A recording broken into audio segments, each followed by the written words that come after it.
Baik, terima kasih. Hai. Halo. Halo. Hai. Halo, halo, hai. Halo. Baik, terima kasih. Saat ini bertemu sama saya, Khairul Fuad, peserta training of fasilitator berasal dari BNN Provinsi Aceh.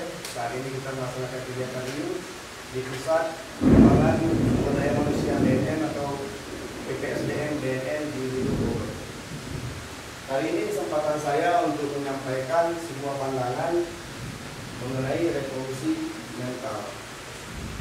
Mungkin kita sudah sering dengar kata revolusi mental, revolusi dan mental. Selama ini mungkin disampaikan oleh Bapak Presiden Jokowi, yang beliau sampaikan itu pertama kali di tanggal 17 Agustus tahun 2014 di pidato kenegaraan beliau. Nah, apakah revolusi mental ini tercetus di tahun 2014? Tidak.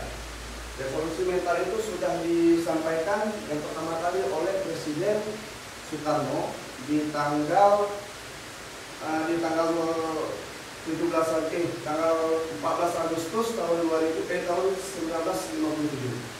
Di saat itu di pidato kenegaraannya Presiden Soekarno mengatakan bahwasanya negara kita perlu melakukan revolusi mental.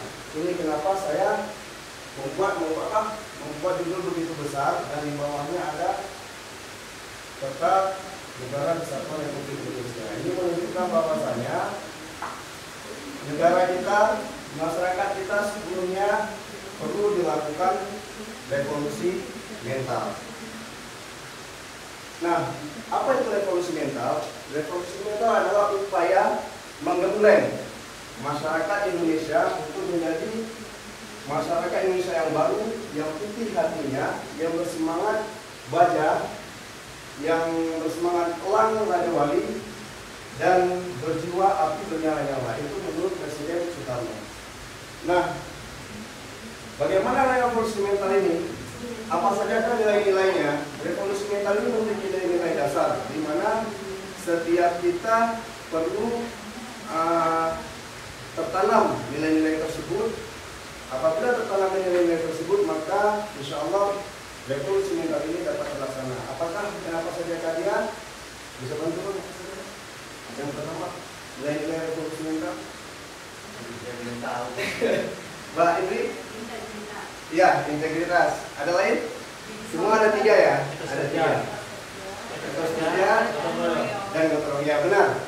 Itu nilai-nilai dari revolusi mental. Artinya, setiap masyarakat Indonesia harus memiliki nilai-nilai tersebut untuk bisa menuju revolusi mental. Nah, revolusi mental ini dianggap sebagai jawaban bagi negara kita untuk menghadapi sebuah perkembangan zaman atau perkembangan globalisasi saat ini.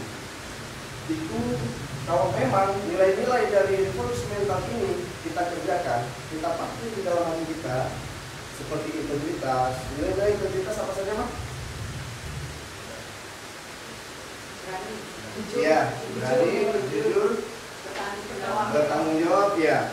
Intinya integritas itu adalah keselarasan antara perkataan dan perbuatan. Nah, itulah harapan dari salah satu harapan dari revolusi mental ini.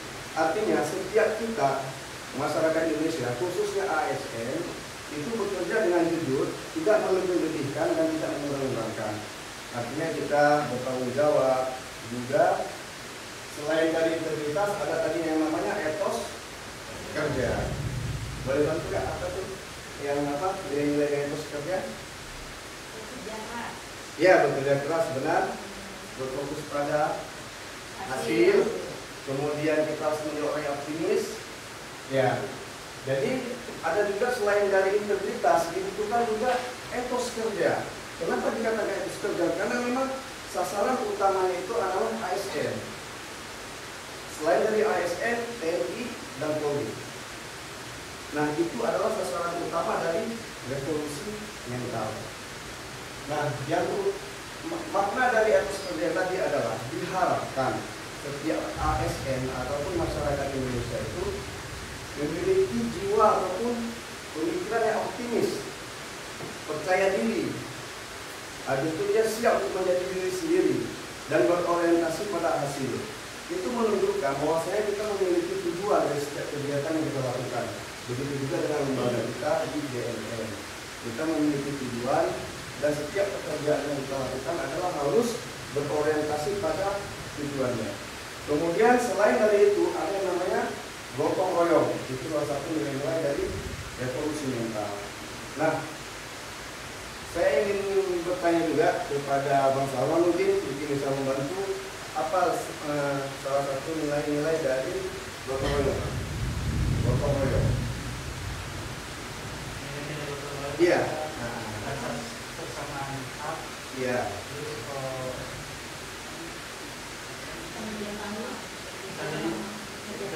Kerjasama ya. Iya. Iya. Gotong royong itu dilakukan secara sukarela dan terpimpin, juga dilakukan secara bekerja sama dalam memiliki rasa solidaritas ataupun komunal, sehingga setiap pekerjaan itu dapat dilakukan yang berorientasi kepada ikhlas. Makna dari gotong royong itu adalah itu, kita bekerja dengan ikhlas. Nah, ini berujung kepada ketaatan kita kepada Tuhan Yang Maha Esa. Artinya, kalau kita bekerja ikhlas, maka hasilnya juga akan berkah. Kemudian pertanyaannya adalah, apakah revolusi mental itu perlu? Coba satu kata aja, Pak Lodi. Perlu nggak kira-kira revolusi mental itu? Perlu. Perlu. Baik, adakah yang lain? Ya, mungkin menurut saya kita sepakat ya, revolusi mental itu perlu dilakukan di negara kita demi menghadapi tantangan-tantangan globalisasi perkembangan zaman. Nah, ini salah satu alasan mengapa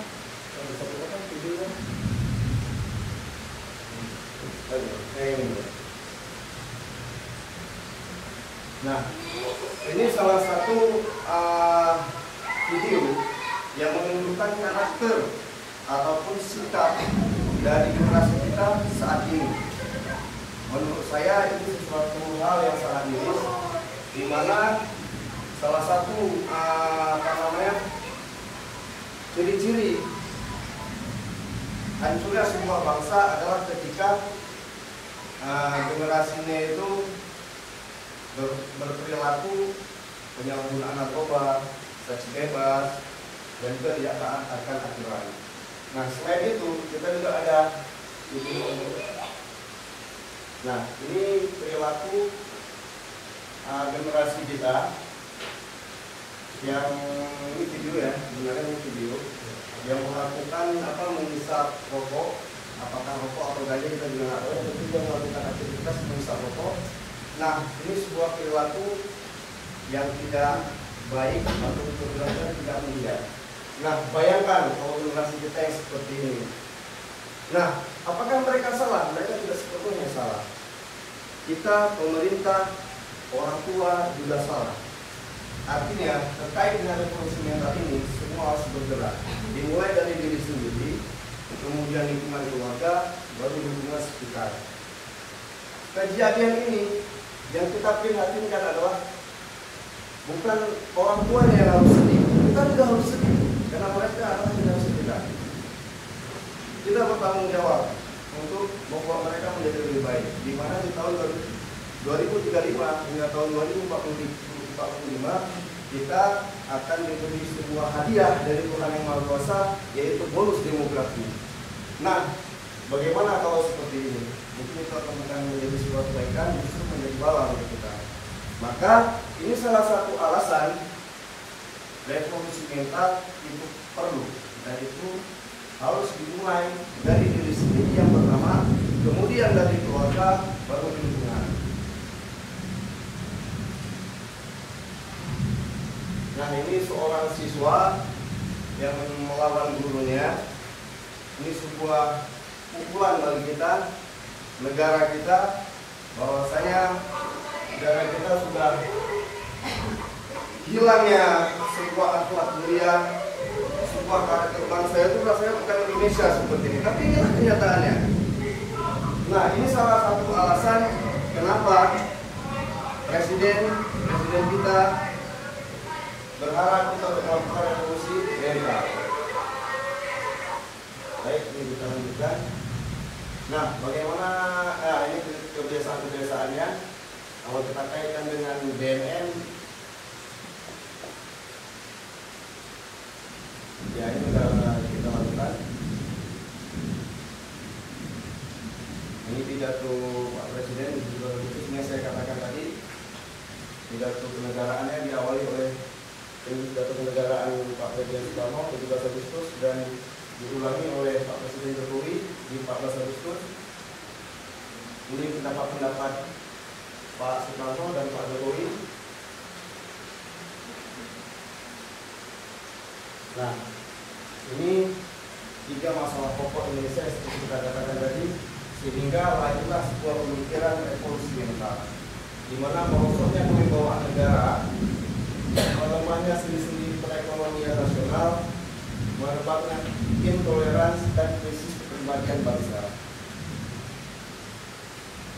Nah, banyak beranggapan revolusi mental ini proyek pemerintah katanya.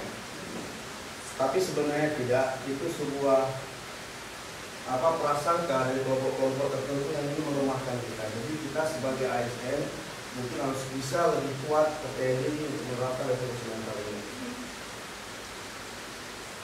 Kemudian ini tujuan revolusi mental mengubah cara pandang atau pola pikir atau sikap perilaku. Yaitu tadi, mungkin selama ini kita melihat anak-anak itu bukan anak saya, bukan anak si Polan yang dia nguruskan. Itu harus kita rubah. Bahwasanya mereka kalau ada generasi kita, mereka adalah anak kita juga perlu bertanggung jawab terhadap masa depan mereka, karena itu terkait dengan masa depan bangsa. Kemudian membangkitkan kesadaran, membangun sikap optimistik. Ini optimis ini tadi ya, yang etos ya. Nah, kita harus sadar bahwasanya saat ini kita harus bangkit lagi. Kita harus menerapkan sepenuhnya revolusi mental kita.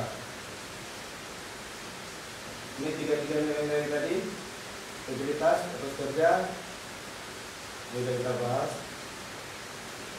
Nilai lain juga udah. Nah, siapa saja yang pelaku gerakan revolusi mental? Yang pertama pemerintah, kementerian lembaga negara, termasuk juga kita. Di sini peran kita yaitu lembaga negara, kita BNN. Kemudian dari swasta, masyarakat. Ini peran kontribusinya mulai dari negara, masyarakat, komunitas, pendidikan, dunia usaha. Nah, ini saya katakan tadi, kalau revolusi mental ini harus kita lakukan mulai dari diri sendiri. Kemudian kita mengajak keluarga kita menjaga keluarga kita.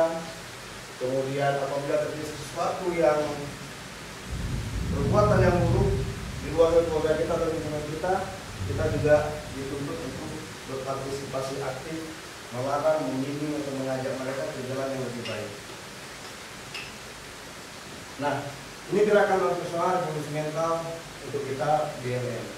Yang pertama, BNN melayani, terwujudnya pilar Presiden yang melayani, BNN yang bersih, tertib, mandiri, dan bersatu. Ini adalah turunan harapan dari revolusi mental untuk instansi kita BNN. Jadi seluruh insan BNN harus melakukan upaya-upaya perubahan dengan menanam nilai-nilai revolusi mental. Yang pertama tadi adalah integritas, etos kerja, dan gotong royong. Nah, ini sebuah quote dari saya. Ini bukan dari saya juga, saya ambil dari internet. Ketika kamu berhenti berubah, saat itu pula hidupmu berakhir.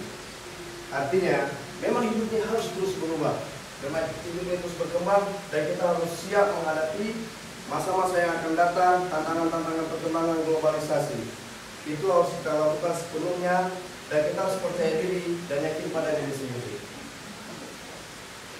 Demikian dari saya Heru Fuad dari BNN Aceh. Assalamualaikum warahmatullahi wabarakatuh.